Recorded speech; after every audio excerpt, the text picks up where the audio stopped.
Hello friends, welcome back to my channel कीमोफिलिक लॉरिका। पिछले कुछ दिनों से आपका इतना अच्छा रिस्पांस देके I am feeling really very good and अच्छा लगता है कि धीरे धीरे हमारी कीमोफिलिक फैमिली बढ़ती जा रही है, ग्रो करती जा रही है and it is definitely very satisfying. And one more thing, I have very good news for you guys. Till now, I was uploading video regarding class plus 1 and plus 2. But now, I will upload videos regarding bachelor streams also. So, Hannah, good news because it will cover various bachelor programs as well. So, really exciting, na? So, let's move to the lecture now. Hello students. Last time हमने laws of chemical combination में दो laws कर लिए थे, उनके numericals कर लिए. इन continuation with that इसके दो लॉज और हैं, ठीक है. आज हम वो करेंगे उसके regarding numericals and further more. So next law है आपका लॉ ऑफ मल्टीपल प्रोपोर्शन. ठीक, it was given by Dalton in 1804. ये लॉ क्या कहता है कि अगर कोई दो एलिमेंट्स हम कंसीडर करते हैं जो आपस में कंबाइन कर रहे हैं और कंबाइन करके दो या दो से ज्यादा केमिकल कंपाउंड्स बना रहे हैं, देन उन दोनों में से अगर किसी एक का मास, उन दोनों एलिमेंट्स में से अगर किसी एक का मास हम फिक्स कर दें मतलब कि 1 कर दें या सपोज करो सेम रखें. दो कंपाउंड्स या दो से ज्यादा कंपाउंड जितने भी बन रहे हैं उन सब में उस एक एलिमेंट का मास हम सेम रखें, देन उनकी जो रेशियो होगी दोनों एटम्स की, that will be simple ratio two one another. ठीक है, ये आपको एग्जाम्पल से ज्यादा क्लियर होगा. मैं दोबारा बोल देती हूं. When two elements combine to form 2 or more chemical compounds, right, then masses of one of the elements which combine with the fixed mass of the other element bear a simple ratio to one another. अब इसका example लेते हैं, then it would be clear. पहला example है, अगर हम suppose consider कर रहे हैं कार्बन और ऑक्सीजन. ठीक है, इसके हमने कंपाउंड्स कंसीडर किए, एक कार्बन डाइऑक्साइड, एक कार्बन मोनोऑक्साइड. तो कार्बन बाय मास, मैंने कहा था ना, मासेस अगर हम दोनों के कंसीडर करें, यहां पे हम कार्बन का मास कितना होता है एक एटम का, 12. यहां पे 16 into 2 32. कार्बन मोनोऑक्साइड में 12, कार्बन का ऑक्सीजन का 16. तो अब यहां पे तो कार्बन का दोनों केस में ऑलरेडी फिक्स्ड है, मतलब ऑलरेडी सेम है. यहां पे भी 12 था, यहां पे भी 12 था. ये एक्चुअल में जब आपको दूसरे एलिमेंट की रेशियो लेनी होगी तो नेचुरली कंपैरिजन करने के लिए एक का मास आपको फिक्स करना ही पड़ेगा. अगर ये भी वेरी करे then it is not possible to compare. ठीक है, तो उसी के लिए हमने किसी एक एटम, दोनों में से आप जरूरी नहीं कि खाली कार्बन ही, यहां तो by chance carbon already fixed mass है इसका. अगर दोनों ही फिक्स ना हो तो हमारी अपनी मर्जी, हम किसको फिक्स करें, दोनों में से किसी भी एटम के मास को हम फिक्स कर सकते हैं. तो 12 दोनों साइड सेम था, यानी फिक्स्ड मास था, सेम वैल्यू थी.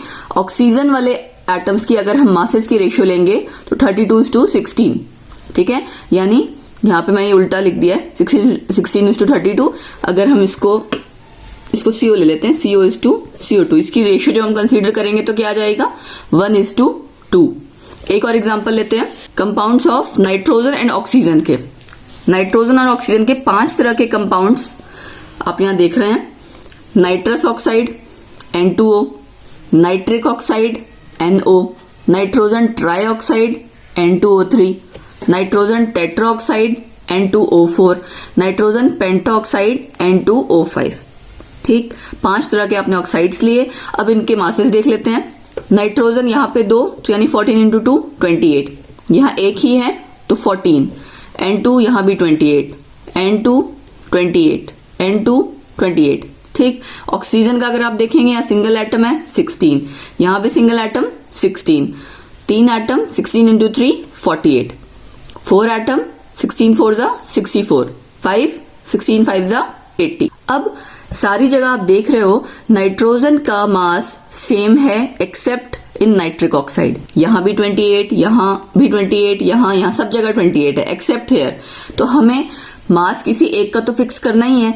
इजिली आपका नाइट्रोजन का हो जा रहा है. ठीक है, तो आप क्या करोगे, इसको भी, इस 14 को भी 28 बना दोगे, तो इंटू ट्वाइस. अब यहां ट्वाइस यहाँ पे इसका ट्वाइस किया तो इसका भी ट्वाइस करोगे, तो यहाँ 28 और यहाँ 32 आ जाएगा। अब नाइट्रोजन का मास फिक्स हो गया है, तो आप किसकी रेशियो लोगे? रिमेनिंग एलिमेंट आपका है ऑक्सीजन। ऑक्सीजन पांचों कंपाउंड्स में जितना जितना बाय मास है उसकी रेशियो आप कंसीडर करोगे, ठीक है। तो ratio of oxygen in all compounds क्या आ जाएगी? 16:32:48:64:80। तो 1:2:3:4:5। कोई भी दो एलिमेंट जो आपस में कंबाइन करें, कंबाइन करके एक से ज्यादा कंपाउंड्स बनाएं, उन सारे कंपाउंड्स में उन दो एलिमेंट्स में से किसी एक एलिमेंट का आपने मास फिक्स करना है, यानी कि सेम रखना है। उसका मास फिक्स करने के बाद जो दूसरा एलिमेंट है उसकी सारे कंपाउंड्स में रेशियो लेनी है। That ratio will be simple ratio, ठीक है। यही आपका लॉ ऑफ मल्टीपल प्रोपोर्शन कहता है। I hope it is clear to you. अब हम इसका न्यूमेरिकल लेते हैं। क्वेश्चन है, copper gives 2 oxides on heating 1 gram of each in hydrogen gas, 0.88 gram and 0.799 gram of the metal are produced. आपको show करना है कि ये law of multiple proportion follow कर रहा है। तो दोनों के, सपोज करो आपने 2 ऑक्साइड कह रहे हैं ना, एक ऑक्साइड में यहाँ पे क्या लिखा हुआ है? On heating 1 gram of each in hydrogen gas, मतलब दोनों ऑक्साइड का 1 gram है। तो दोनों ऑक्साइड को, कॉपर ऑक्साइड को जब आप हीट करते हो तो आपको अलग अलग अमाउंट ऑफ मेटल प्रोड्यूस हो रहा है, ठीक है। ये दोनों आपको वैल्यू दी गई हैं। अगर मेटल की वैल्यू आपको पता लग रही है 1 में से आप इसको माइनस करेंगे तो ऑक्सीजन की वैल्यू आ जाएगी। अब उसके बाद चाहे आप मेटल की वैल्यू को फिक्स कर लो, चाहे आप ऑक्सीजन की वैल्यू को फिक्स कर लो, ठीक है। So let's solve it. In first oxide, out of 1 gram of metal oxide, 0.888 gram of metal, ठीक है। सो मास ऑफ ऑक्सीजन कितना हो जाएगा? 1 minus 0.888 कितना आ जाएगा? ये 0.112 ग्राम, ठीक। इसी तरह से आप सेकेंड ऑक्साइड का केस लोगे। मेटल का अमाउंट कितना है उसमें? मेटल, आपको मैं इसको शॉर्ट में लिख दे रही हूँ। मेटल ऑक्साइड का मास फिर से 1 ग्राम हमें गिवन ही है। मेटल का मास 0.799 ग्राम और ऑक्सीजन का माइनस करके कितना आ जाएगा? 0.201 ग्राम। अब आपके पास अगर मैं ऐसे लिख लूं, सपोज करो, अब आपको क्लियर हो जाएगा। Case 1, case 2। केस 1 में मेटल आपका कितना है? यहाँ देखिए 0.88 ग्राम, 888 ग्राम। केस 2 में मेटल कितना था? 0.799। यहाँ हमने कैलकुलेट किया ऑक्सीजन 0.112, यहाँ कैलकुलेट किया 0.201। अब आपकी मर्जी है, मेटल या ऑक्साइड में से आप किसी को भी फिक्स कर सकते हैं, किसी की वैल्यू, मास की वैल्यू को आप फिक्स कर सकते हैं। मैं यहाँ पे ऑक्सीजन के मास की वैल्यू को फिक्स कर रही हूँ, ठीक है। अगर आपका 0.112 ग्राम्स ऑफ ऑक्सीजन, ग्राम ले लो या पार्ट्स बाय मास ले लो, कंबाइन करता है इतने मेटल से, तो 1 पार्ट्स बाय मास कितने से करेगा? यही तो करना है हमें कि हमें इसकी वैल्यू फिक्स कर देनी है। ऐसे ही इस केस में भी करना है। So let's do it. If 0.112 parts of oxygen by mass combine with 0.88 gram metal, then ये मैं शॉर्ट में लिख रही हूँ, 1 part 0.888 divide by 0.112, it will come out to be 7.928। ऐसे ही दूसरे केस में डायरेक्टली लिख दे रही हूँ। इफ 0.201 कंप्लीट लिख देती हूँ, पार्ट्स ऑफ ऑक्सीजन, यहाँ आ जाएगा 0.799 पार्ट्स ऑफ मेटल। ये मैंने शॉर्ट में लिखा है, यहाँ पे भी सेम वही आएगा। 0.201 parts of oxygen combine with metal, कितना? 0.799 पार्ट्स ऑफ मेटल, ठीक है। तो आपका 1 पार्ट कितने से कंबाइन करेगा? 0.799 डिवाइड बाय 0.201, ये वैल्यू आपकी आ जाएगी 3.97, ठीक। अब यहाँ आपने फिक्स कर दिया ऑक्सीजन का, मेटल का आपको मास 2 अलग अलग आ गया है। You have to take the ratio metal first case में, मेटल सेकंड केस में, ठीक है। क्या रेशियो आ जाएगी? 7.92:3.97। ये आपकी ऑलमोस्ट रेशियो आ रही है। आप इसको जब डिवाइड करोगे तो 1.99 आएगा, ठीक है। ऑलमोस्ट इंटू ट्वाइस करोगे इसका तो 7.92 आ रहा है। So it means ratio will come out to be 2:1। It means simple ratio आपकी आ रही है। सो ये जो पूरा क्वेश्चन था इसमें शो क्या करना था हमें कि क्या ये law of multiple proportion follow करेगा या नहीं करेगा। सो व्हाट वी डिड, हमने 2 केस लिए, दोनों में और पहले एक मेटल का मास आपको दिया हुआ था और मेटल ऑक्साइड का, तो हमने मेटल और मेटल ऑक्साइड के मास का यूज करके ऑक्सीजन का मास निकाला, देन ऑक्सीजन मास को फिक्स किया एंड मेटल के मास को कैलकुलेट किया, then we have taken its ratio. So ये आपकी सिंपल रेशियो आ गई। Let's take one more question. ये क्वेश्चन क्या कहता है, 2 oxides of a metal contain 27.6% and 30% of oxygen respectively. If the formula of the first oxide is M3O4, find that of second. एक का फॉर्मूला दिया हुआ है ऑक्साइड का, दूसरे का आपको निकालना है। दोनों ऑक्साइड्स में आपको ऑक्सीजन की परसेंटेज दी हुई है, मेटल की परसेंटेज नहीं दी, तो नेचुरली आप 100 में से माइनस करके निकाल लेंगे। So first we have to do this. First oxide में परसेंटेज ऑफ ऑक्सीजन कितनी है, 27.6%। सो परसेंटेज ऑफ मेटल कितना, 100 माइनस 27.6, 72.4%। ये परसेंटेज या पार्ट्स बाय मास हम कंसिडर कर लेते हैं, ठीक है, क्योंकि आप एक तरह से होल वैल्यू नहीं ले रहे हो, उसको कंपैरेटिव स्टडी कर रहे हो, दैट्स व्हाई। उसके बाद ऐसे ही सेकंड केस में या सेकंड केस से पहले आपको मैं एक चीज समझाना चाहूंगी इसी फर्स्ट ऑक्साइड के केस में ही। अब फर्स्ट ऑक्साइड का हमें फॉर्मूला दिया हुआ है M3O4। अब यहाँ पे जो ये मेटल दिया है M3, ये जितना भी मेटल है that is corresponding to this percentage of metal. So इसका मतलब हम इसको इक्वेट करके, इक्विवेलेंट इसके रख के कैलकुलेट कर सकते हैं कि 72.4 पार्ट्स किसके इक्विवेलेंट है, 3 पार्ट्स ऑफ मेटल के, और ऐसे ही 27.6 parts of oxygen 4 parts of oxygen के इक्विवेलेंट है।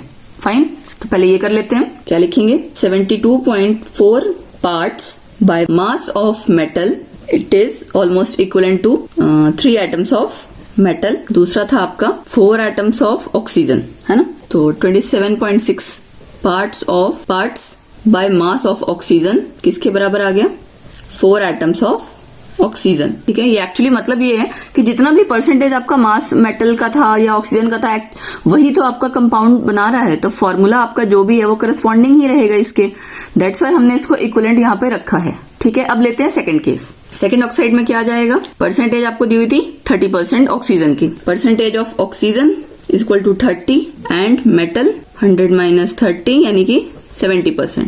फाइन, अब उसी तरह से हम फिर से इक्वेट करेंगे।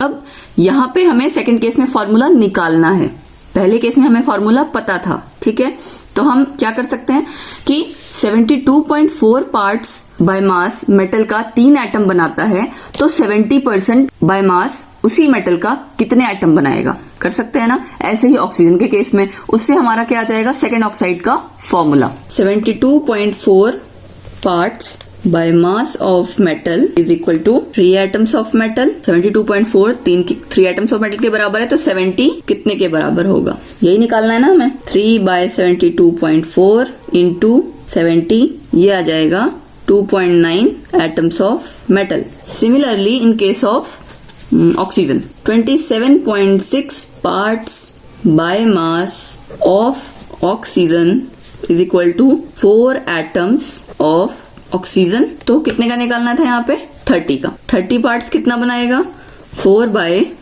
27.6 इंटू 30, यहाँ आ जाएगा आपका 4.35 एटम्स ऑफ ऑक्सीजन। अब ये आपके होल नंबर तो है नहीं, एटम्स आपके जो फॉर्मूला में आप लिखोगे वो नेचुरली होल नंबर होने चाहिए, देन आपको ये क्या करने पड़ेंगे, कन्वर्ट। अगर सपोज करो कुछ बच्चे सोचेंगे कि इसको हम राउंड ऑफ कर लेते हैं, यहाँ राउंड ऑफ करोगे 2.9 तो ये अप्रॉक्स 3 आ जाएगा, यहां करोगे तो 4 आ जाएगा, तो इसका मतलब तो M3O4 अगेन फिर से वही सेम फॉर्मूला आ जाएगा जो आपको ऑलरेडी क्वेश्चन में दिया हुआ है। इट मींस वो आपका फॉर्मूला नहीं हो सकता, डेफिनेटली कोई दूसरा ऑक्साइड का फॉर्मूला है। सो आप इसको पहले रेशियो लेते हैं इसकी, हम ratio of M/O in second oxide 2.90 consider कर लेते हैं इज टू 4.35। जब इसको डिवाइड करोगे यहाँ आपकी वैल्यू आ जाएगी 1:1.5। ठीक है, इसको आप कन्वर्ट कर सकते हो किसमें, मल्टीप्लाई कर देंगे, अगर हम ट्वाइस इसको कर दें तो 2:3, तो आपका फॉर्मूला क्या आ जाएगा,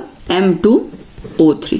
रिपीट कर लेते हैं कि हमने क्या किया। फर्स्ट ऑक्साइड में हमने परसेंटेज ऑफ ऑक्सीजन हमें गिवन थी, मेटल की परसेंटेज निकाली, ऐसे ही हमने सेकेंड ऑक्साइड में भी दोनों की परसेंटेज निकाल ली। उसके बाद फर्स्ट ऑक्साइड का हमें फॉर्मूला दिया हुआ है, व्हाट वी डिड, 72.4% या पार्ट्स बाय मास मेटल का 3 एटम के इक्विवेलेंट हो जाएगा और 27.6 4 एटम के। इसका यूज करते हुए हमने सेकेंड ऑक्साइड में भी इसी तरह से एटम्स निकाले हैं कि 72.4 पार्ट्स, अगर 3 एटम बना रहा है मेटल का तो 70 पार्ट कितने बनाएगा, 2.9 आए। फिर ऑक्सीजन के केस में लिया हमने 27.6 पार्ट, 4 एटम बना रहा है तो 30 parts, 4.35 atom. So after that हमने उसकी रेशियो ली है, होल नंबर रेशियो, उसके बाद तो फॉर्मूला आपका फाइनल आ गया M2O3। एक क्वेश्चन इसका और है, वो आपने खुद ट्राई करना है। If a certain oxide of nitrogen weighing 0.11 gram gives 56 ml of nitrogen and another oxide of nitrogen weighing 0.15 gram gives same volume of N2। दो ऑक्साइड्स लिए नाइट्रोजन के, ठीक है, वेट दिया हुआ है, एक का 0.11 ग्राम, एक का 0.15 ग्राम, ठीक है। वो आपका जो ऑक्साइड्स हैं वो नाइट्रोजन गैस देते हैं 56 ml। तो आपको शो करना है कि क्या ये आपका जो डेटा दिया हुआ है ये law of multiple proportions show करता है या नहीं करता। Okay, so this was third law of multiple proportions. Now next law आपका आएगा, नेक्स्ट है लॉ ऑफ रेसिप्रोकल प्रोपोर्शन। तो ये दिया था रिचर्ड ने इन 1792, ठीक। ये लॉ क्या कहता है आपका, the ratio of masses of two elements A and B which combines separately with the fixed mass of third element C is either the same or some simple multiple of the ratio of masses in which A and B combine directly with each other। अब इसकी जो definition आप कह लो ये थोड़ी सी complicated लगती है, but example की हेल्प से जब समझ आ जाता है तो इजिली याद हो जाती है। कहता क्या है आपको, मैं एग्जाम्पल पहले एक बार देती हूँ, देन अगेन मैं I will come to the definition. Example पहले समझ में आ जाएगा तो डेफिनेशन आपको इजी लगेगी, आपको रिलेट कर पाएंगे। हमने एग्जाम्पल लिया कार्बन और ऑक्सीजन, यहाँ पे 3 एलिमेंट्स कंसीडर करने हैं, ठीक है। क्वेश्चन में आपने जैसे ध्यान दिया होगा 3 एलिमेंट्स की बात थी, 2 एलिमेंट, थर्ड एलिमेंट एक जगह आया था, ठीक है। एक हमने लिया हाइड्रोजन, एक कार्बन, एक ऑक्सीजन। आप इसका ट्रायंगल बनाएंगे, उसके बाद ये जो कंपाउंड्स बनाते हैं वो साइड में लिखेंगे। C और H मिलके CH4, H और O मिलके H2O, C और O मिलके CO2, ठीक है। अब कुछ बच्चे सोचेंगे C और O मिलके यहाँ CO भी हो सकता है, नेचुरली हो सकता है। यहाँ पे अगर CO होगा तो आपका आंसर बाकी सारी चीजें उस हिसाब से कहीं ना कहीं कुछ और वेरी कर जाएगा, ठीक है। तो अब सबके मासेस लिखेंगे। CH4 में यहाँ H का मास कितना, 4 रहेगा, कार्बन का 12, यहाँ ऐसे ही वाटर में H का मास ट्वाइस, ऑक्सीजन 16, और यहाँ CO2 में यहाँ पे 12 कार्बन, ऑक्सीजन का 32, ठीक है। जो भी आपने एग्जांपल लिया, हमने 3 एलिमेंट्स कंसीडर किए, उनके वो क्या क्या कंपाउंड्स बना रहे हैं वो लिखे, एंड आफ्टर दैट उनके मास लिखे, ठीक है। अब करना क्या है, आपने डेफिनेशन में पढ़ा होगा ratio of masses of 2 elements A and B, इसको A मान ले रहे हैं, इसको B, ठीक है, which combine separately with fix mass of third element. ये थर्ड एलिमेंट हो गया, तो ये दोनों थर्ड एलिमेंट के साथ जब कंबाइन कर रहे हैं, लेकिन थर्ड एलिमेंट के साथ क्या चीजें लगाई हुई है, फिक्स्ड मास, मतलब हमें यहाँ पे इसका मास फिक्स्ड करना है। फिक्स का मतलब कि जब ये वाला एलिमेंट इसके साथ कंबाइन करे और जब ये वाला, दोनों के केस में हमें इस वाले एलिमेंट का मास सेम रखना है। जब आप ये करोगे तब इनकी कुछ तो रेशियो आएंगी, जब हम इसके साथ कंपाउंड बना रहे हैं उन वाले एलिमेंट्स की, और जब ये डायरेक्ट कंपाउंड बनाते हैं वहां पे रेशियो, ठीक है। जैसे सपोज यहाँ 4 था, यहाँ 2 था, तो हमें इसको फिक्स करना है, तो हमने इसको ट्वाइस किया, 4 कर दिया। यहाँ 16 को भी ट्वाइस किया, 32, ठीक है। अब ये तो फिक्स कर दिया, इसका काम हो गया खत्म। उसके बाद इनकी रेशियो लेनी थी हमने, तो यहाँ 12 था, यहाँ हमने किया कितना किया, 32, ठीक है। और जो डायरेक्टली कंबाइन कर रहे हैं वो भी कितना है, 12 एंड 32। तो ये डेफिनेशन भी आपकी यही कहती है कि वो रेशियो या तो सेम होती है या फिर सिंपल मल्टीपल एक दूसरे की मतलब एक ये डायरेक्ट वाली रेशियो, एक ये जो यहां से रेशियो आई है। दोबारा डेफिनेशन पढ़िए, होपफुली अब आपको समझ में आ जाएगा। The ratio of the masses of 2 elements A and B which combines separately with the fixed mass of third element। Clear हो गया कि थर्ड एलिमेंट हमारा जो भी होगा हमने उसका मास फिक्स करना है। बीच की लाइन अगर आप कट कर दो उसके बाद डायरेक्टली क्या है, इज आइदर द सेम, ठीक है, और some simple multiple of ratio of masses in which A and B combine directly. मतलब जो ये डायरेक्टली कंबाइन करेंगे वो वाली रेशियो, और दूसरी जो यहां से आई है जब वो किसी थर्ड एलिमेंट के फिक्स्ड मास के साथ कंबाइन कर रहे हैं तब, वो दोनों रेशियोज या तो सेम होंगी या फिर एक दूसरे के सिंपल मल्टीपल। एक और एग्जांपल लेते हैं, आपको ज्यादा क्लियर हो जाएगा। यहाँ पे हमने H, S और O 3 एलिमेंट्स लिए, ठीक है, 3 एटम, सल्फर, हाइड्रोजन, ऑक्सीजन। सबका मास यहाँ पे सबके कंपाउंड्स लिखे, H2S, SO2, H2O। मास यहाँ क्या आ जाएगा, सल्फर यहाँ भी 32, यहाँ भी 32। हाइड्रोजन कितना हो जाएगा यहाँ पे 2, इसके केस में 2। ऑक्सीजन इधर वाले के साथ 32 क्योंकि 2 हैं, इधर वाले के साथ 16। ठीक है, आई होप ये तो क्लियर हो गया होगा आपको। कोई भी 3 एलिमेंट्स लेने हैं, उसके फिर आपने कंपाउंड्स लिखने हैं जो जो बना रहा है, देन उसके मासेस लिखने हैं। अब यहाँ पे आप ये देख रहे हो ऑलरेडी फिक्स्ड है, हमें करना ही नहीं है कुछ। अच्छा, ये जरूरी नहीं है कि आपको यही एलिमेंट फिक्स करना है, आप कोई दूसरा भी कर सकते हो। You can tilt this triangle, ठीक है। ये ऊपर इसलिए रखा जाता है, थोड़ा इजी हो जाता है, अदरवाइज आप इसको भी फिक्स कर सकते हो, यहाँ कंपैरिजन कर लो, ठीक है। तो आप तीनों में से किसी को भी फिक्स कर सकते हो, बट अगर कहीं आपको ऑलरेडी फिक्स्ड मिल रही है तो वी कंसीडर इट, क्योंकि कैलकुलेशन करना इजी हो जाता है। यहाँ इसके केस में भी 32 है, इसके केस में भी 32 है, ठीक है। तो आप डायरेक्टली किसकी रेशियो लोगे, 2:32 जो यहां से आई है, और एक डायरेक्ट वाली 2:16 जो कंबाइन करके आ रही है। जब H एंड O कंबाइन कर रहे हैं फिक्स्ड मास के साथ सल्फर के, तब 2:32 आ रही है, यानी कि 1:16।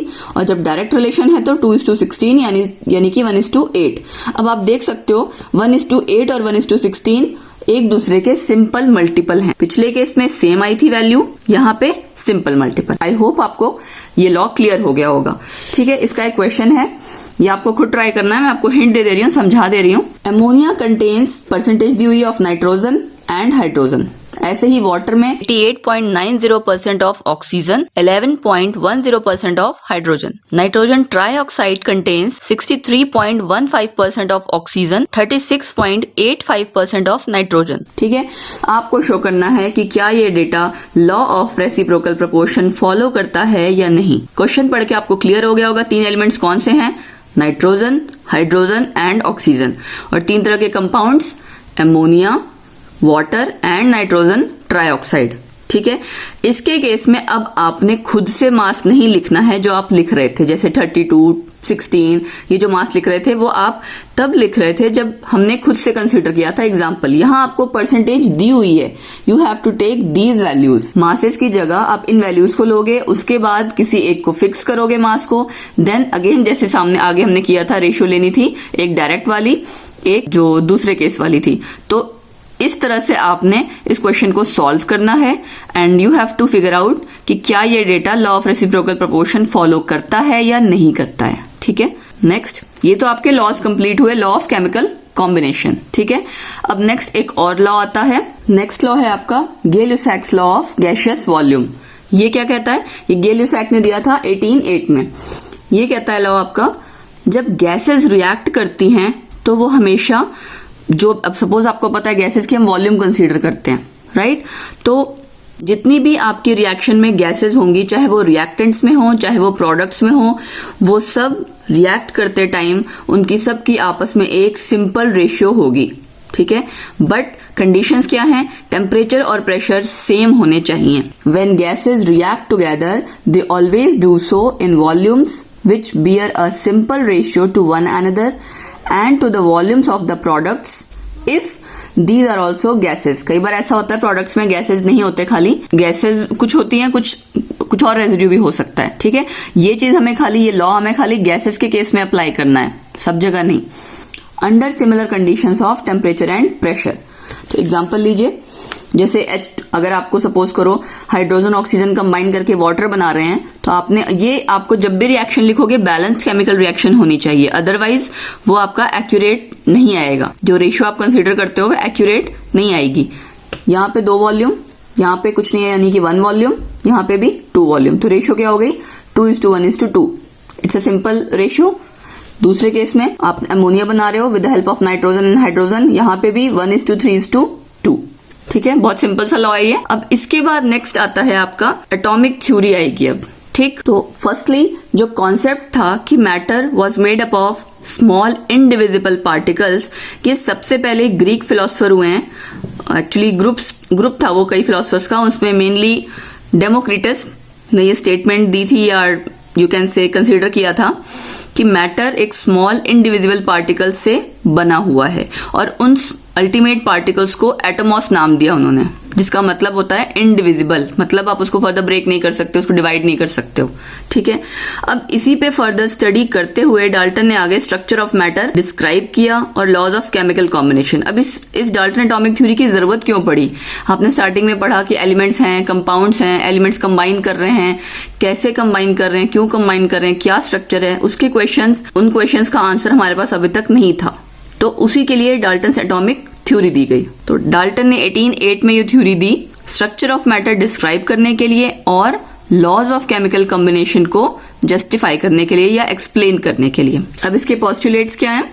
सबसे पहला, matter is made up of extremely small indivisible particles called atoms. ठीक है, ये डाल्टन एटॉमिक थ्योरी आप 9th-10th में भी शॉर्ट में ब्रीफ में पढ़ चुके हो, उसी का यहाँ पे थोड़ा सा कह सकते हो इलेबोरेटेड फॉर्म है। ये आपको पोस्टुलेट्स पता होने चाहिए। मैटर आपका बना है स्मॉल इंडिविजिबल पार्टिकल से, जिनको कि हम एटम्स कहते हैं। Second point, atoms of same element are identical in all respects whether it is size, shape और मास। मतलब किसी एक एलिमेंट का अगर आप एटम कंसीडर करोगे वो हमेशा हर तरह से आइडेंटिकल होगा इन ऑल रिस्पेक्ट्स। सपोज आप ऑक्सीजन का एलिमेंट कंसीडर कर रहे हो, वो चाहे हार्ड वाटर में से निकला हो चाहे कार्बन डाइऑक्साइड में से। ऑक्सीजन का अगर आप एटम कंसीडर कर रहे हो तो उसका अपना एक पर्टिकुलर साइज है, उसका अपना पर्टिकुलर एक मास है, हमेशा सेम रहेगा। Third point, atoms of different elements have different masses, sizes and also possess different chemical properties.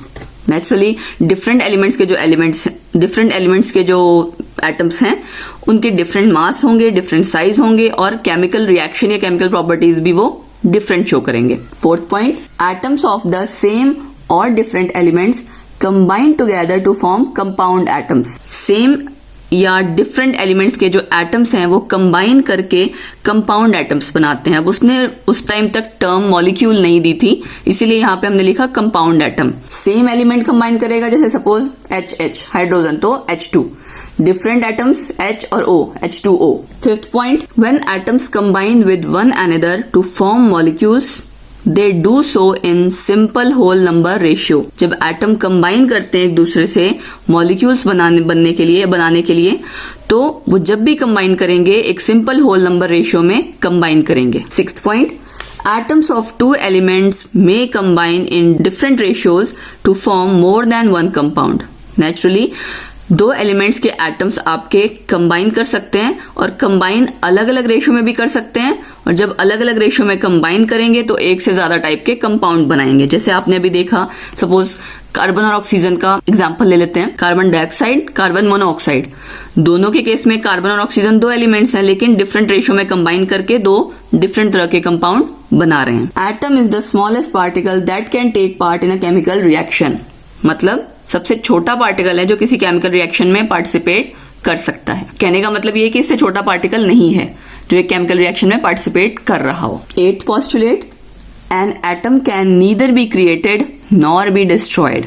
ठीक है, ये तो हम लॉ में भी पढ़ चुके हैं कि matter can neither be created nor be destroyed. उसके बाद अब जो लॉज हैं, कैसे किन किन पोस्टुलेट से लॉ आपके यू कैन से एक्सप्लेन हो रहे हैं। सबसे पहले law of conservation of mass. एक तो आपने अभी देखा ये 8th पॉइंट और फर्स्ट पॉइंट आपका क्या था? Matter is made up of small indivisible particles called as atoms. उसके बाद constant composition by postulate fifth postulate क्या कहता है कि जब भी एटम्स कंबाइन करेंगे, कंबाइन करके कंपाउंड्स बनाएंगे तो वो एक सिंपल रेशियो में कंबाइन करते हैं। आपने लॉ ऑफ कांस्टेंट कंपोजिशन पढ़ा ना, सेम यही तो था। Then law of multiple proportion by postulate 6 postulate क्या कहता है कि जब एटम्स, दो एलिमेंट्स के अलग अलग एटम्स कंबाइन करते हैं डिफरेंट रेशियोज में तो डिफरेंट टाइप के कंपाउंड्स बनते हैं। ठीक है, जो आपने लॉ ऑफ मल्टीपल प्रोपोर्शन में पढ़ा था। उसके बाद आपका आता है लॉ ऑफ रेसिप्रोकल प्रोपोर्शन, ये भी पोस्टुलेट 5 से एक्सप्लेन हो रहा है।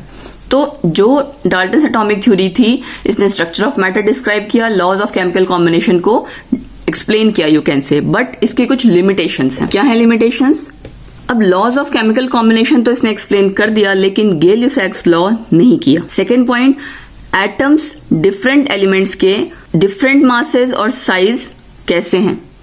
मतलब ये एक्सप्लेन नहीं कर पाया कि एटम्स ऑफ डिफरेंट एलिमेंट्स, जो अलग अलग एलिमेंट्स हैं उनके एटम्स के अलग अलग मासेस या साइज क्यों हैं। थर्ड पॉइंट, सेम या डिफरेंट एलिमेंट एटम्स के कंबाइन करके मॉलिक्यूल्स बना ही क्यों रहे हैं। Fourth point, nature of binding force, कि एटम जो कंबाइन कर रहे हैं, मॉलिक्यूल जब बनाते हैं तो उसमें कौन सी फोर्स है जो उन एटम्स को बाइंड करके रख रही है। लास्ट पॉइंट, एलिमेंट और कंपाउंड के अल्टीमेट स्मॉल पार्टिकल्स में कोई डिस्टिंक्शन उसने नहीं बताई, कुछ एक्सप्लेन नहीं किया कि एलिमेंट का अल्टीमेट पार्टिकल क्या होगा, कंपाउंड का क्या होगा। फाइन, तो ये थी लिमिटेशंस डाल्टन एटॉमिक थ्योरी की।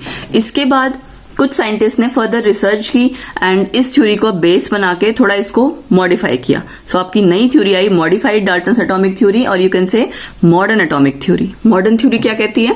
Atom is no longer indivisible, कि एटम अब कंसीडर किया जाता है कि डिवाइड हो सकता है, क्योंकि आपको पता है एटम के अंदर इलेक्ट्रॉन्स, प्रोटॉन्स, न्यूट्रॉन्स होते हैं, तो इनडिविजिबल नहीं रहा। बाद में डिस्कवरीज हो गई थी, इस वजह से इस पॉइंट को मॉडिफाई किया गया। Then atoms of same element may have different atomic masses. पहले वो क्या कह रहा था कि सेम एलिमेंट का कहीं भी आप कंसीडर करो सेम ही एटॉमिक मास होगा, बट आपको पता है आइसोटोप्स के केस में एटॉमिक नंबर सेम होता है लेकिन एटॉमिक मास डिफरेंट होता है। फॉर एग्जाम्पल हाइड्रोजन के हमने यहाँ पे आइसोटोप्स लिए हुए हैं। Atoms of different elements may have same atomic masses, ये भी आपने पढ़े हुए हैं पहले आइसोबार्स, कि हो सकता है कि एटॉमिक नंबर डिफरेंट हो लेकिन एटॉमिक मास सेम हो। तो ये भी पहले वाले पोस्टुलेट को वॉयलेट करता है। तो यहाँ पे एग्जांपल मैंने लिया कैल्शियम एंड आर्गन, दोनों का मास 40. Fourth point, ratio in which different atoms combine with one another may be fixed but may not always simple. पहले वो डाल्टन एटॉमिक थ्योरी में क्या था कि सिंपल होल नंबर रेशियो होगी, but in case of suppose आप example लो sugar, ये 12:22:11, this is whole integral value है, फिक्स्ड वैल्यू है, लेकिन सिंपल रेशियो नहीं है। नेक्स्ट आपका atom is the smallest particle that takes part in a chemical reaction, ये पॉइंट सेम रहा, ठीक है, इसमें कोई वेरिएशन नहीं आई है। Last point, atom is no longer indestructible, मतलब आप उसको चेंज कर सकते हो, उसकी फॉर्म चेंज कर सकते हो, ठीक है। आपको पता है न्यूक्लियर रिएक्शंस में एक एलिमेंट के एटम्स को जब हम रिएक्ट करवाते हैं neutrons, beta rays, alpha rays से, ठीक है, वो चेंज हो जाता है दूसरी किसी और एलिमेंट में। फॉर एग्जाम्पल इस प्रोसेस को हम कहते हैं क्या है? ट्रांसम्यूटेशन, ठीक, process of interconversion of elements through changes in atomic nuclei, कि आप एक एलिमेंट को बम्बार्ड करा के न्यूट्रॉन से या बीटा रेस की हेल्प से, अल्फा रेस की हेल्प से उसको कन्वर्ट कर रहे हो किसी दूसरे एलिमेंट में। जैसे आप यहाँ देख सकते हो यूरेनियम को हमने कन्वर्ट किया है प्लूटोनियम में with the help of neutron and 2, ये बीटा लिखा हुआ है, बीटा रेज मीन्स कि इलेक्ट्रॉन को ही हम कहते हैं, ठीक है। This process is called as transmutation. Nuclear reactions में ये चीज हो जाती है, that's why atom is no longer indestructible. So this was all for this lecture. आपको जो न्यूमेरिकल्स दिए हैं वो सॉल्व कीजिए, that I'll discuss in our next lecture. Thank you.